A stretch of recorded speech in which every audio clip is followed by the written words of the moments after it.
It's a sunny Sunday morning at Hyde's. One full ISO or MEG tank has arrived on site. The weight is about 25 tonne. We'll use the 100 tonne Tadano crane to unload it from the truck.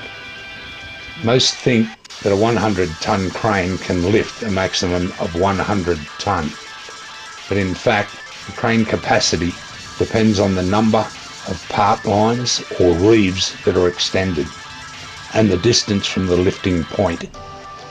We refer to our safety lifting charts and then further downgrade this lift capacity by 20% as a safety factor. Our 100 tonne crane has 6 part lines of reeving, and each part has a 6.6 tonne capacity.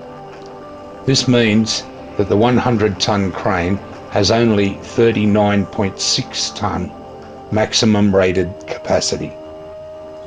With the 20% deduction on 39.6 tonne, this gives us a total lifting capacity of 31.68 tonne, or at 80% of the lift allowed on this project.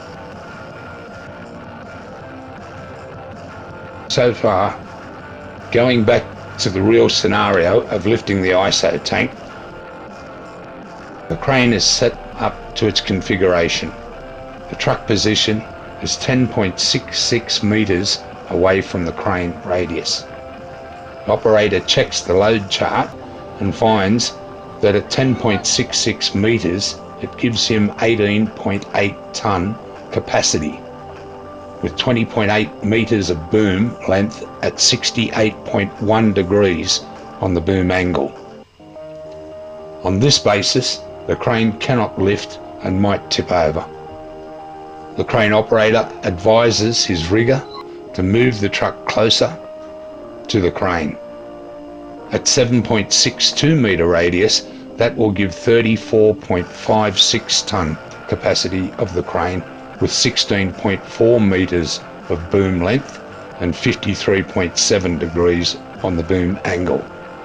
This time the crane can do the lift with its heavier capacity. The longer the distance from the lift, the lesser the capacity that the crane will have to lift. So make sure when we lift materials and equipment, we should keep the area clear from any obstruction so as the crane can set up as close as possible to the lift.